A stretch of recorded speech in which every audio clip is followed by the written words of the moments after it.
The House is expected to vote tomorrow on the budget deal that averted a government shutdown on Friday. And we're now getting a good look at exactly what's being cut. $5.5 billion from labor, health, and education programs, $12 billion from transportation and housing, and $784 million from Homeland Security. Meantime, President Obama is gearing up for his big speech tomorrow when he will reveal his plan to cut the nation's deficits. He's expected to call for the end of the Bush-era tax cuts for households making more than $250,000 a year. In a briefing only moments ago, White House Press Secretary Jay Carney would not give specifics on the president's plan, only that there needs to be a balanced approach. He wants to have this conversation about how we can get our fiscal house in order and how we can take a balanced approach towards reducing our deficit in the long term while protecting the investments which will enable us to grow in the 21st century, which in turn will help us reduce our deficit and debt. And joining me now is Republican Senator Orrin Hatch of Utah. He's also the top Republican on the Senate Finance Committee. Senator, thank you so much for joining us. Happy to be with you. Before we get to the president's speech tomorrow and his proposal, I want to get your reaction to Senator Rand Paul is urging on colleagues in the Senate to vote against this deal that was struck on Friday, saying that it is not enough when it comes to cuts. He says the much ballyhooed 2011 continuing resolution will leave the federal government $1.6 trillion more than it takes in. Do you agree with him in that there should be a no vote on Thursday? Well, he's right on that, but I just want to praise Speaker Boehner, because actually what he succeeded in doing in this matter is turning this around to where everybody now knows it's a matter of spending. It's not a matter of anything else. It's a matter of spending and borrowing and just wrecking this country. Now, as far as Senator Paul goes, I have some feelings that way, too. I don't think we've gone far enough. So we've certainly got to do a lot more. Follow his lead and vote against the compromise? Well, I don't follow anybody's lead around here, but I can say this, that I'm certainly looking at it. I'm not real happy about it because, like you say, it's just a speck in it's less than 1% of the total budget, and the budget's out of control right now. So I've got to look at it. I'm studying it, and I hope the president tomorrow comes up with a real plan rather than just a bunch of platitudes and then punting the ball away again and saying, you fix it, Congress. I think we've got to have presidential leadership to get anything done. And Senator, with all due respect, the reason why I say following his lead is that Senator Paul is the person who put it in writing and sent out the letter to colleagues urging members of the Senate, especially Republicans, to vote against the deal. He's on record saying that he will vote against it. That's why I use the phrasing follow his lead. I also want to factor in, as you well know, we've discussed this before, that members of the Tea Party have set you up as a target, for lack of a better description, and that they believe you've compromised too much with Democrats in the past.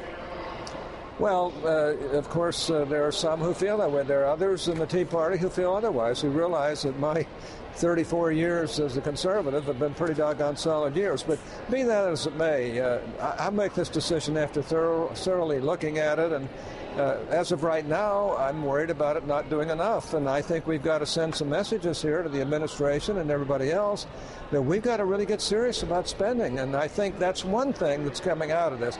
Speaker Boehner deserves a lot of credit for getting that done. All right, Senator Orrin Hatch, we greatly appreciate your time. I know we'll be discussing the battle ahead with the debt ceiling in the next year's budget. Thank you. And part of the budget deal puts renewed restrictions on how Washington, D.C. can spend its taxpayer money. The mayor was so angry, they actually ended up arrested along with several other people. Mayor Vincent Gray was hauled away by police yesterday. This is some of the dramatic video while he and a group of protesters blocked the street in front of a Senate office building. Under the deal, Washington, D.C. will not be able to use its tax dollars on abortions for low-income women.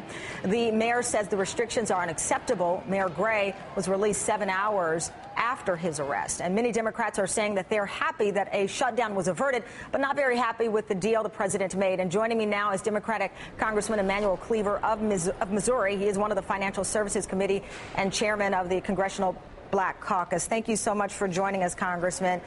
It's interesting, we're still talking about this deal when there was great celebration on both sides late Friday night, early Saturday morning. And here we're hearing from Senator Rand Paul and some Republican members of the House who are already planning to vote against this deal. What do you make of what's happening now? Well, the deal wasn't completely known until the White House and those who were involved began to leak the details out. In fact, most members of the House don't know exactly what was agreed to at this point, right now, live talking to you. So we know that some of the things that came out we're not particularly pleased with. One of them you just spoke about, and that is the deal allows Republicans to draw attention to some of their red meat social issues, one of them being the District of Columbia, restricting what the municipality can do. As a former mayor, I think it's absolutely insulting, particularly when you consider the fact that Republicans talk about limited government, and here they are imposing the will of the federal government on a municipality that was completely okay with paying taxes to provide services to women. Well, Congressman Cleaver, some of the other details, the spending bill would maintain the maximum Pell Grant award for low-income students at $5,500, but it would end new Pell Grant programs for summer school students. We also talk about Planned Parenthood is no longer named specifically, but there are cuts to health services for family planning and places that provide family planning services outside of Planned Parenthood. With that said, here we are still talking about this agreement made Friday, and you have the debt ceiling battle, and we're waiting to hear what the president has to say about entitlements, cuts to perhaps Medicare, Medicaid, and Social Security, and also, as I just said, a cut in taxes for people who make below $250,000. If we're still looking back at Friday, how can we ever expect as voters to see some kind of resolution or bipartisan agreement on those two very contentious issues moving ahead? Well, I think that every member of Congress who is sane understands that we've got to cut the budget and we've got to reduce spending. The issue is whether or not we can do that without placing all of the burden on the backs of the vulnerable population. And the vulnerable population today is not, even though I represent the Congressional Black Caucus, just African Americans or Latinos.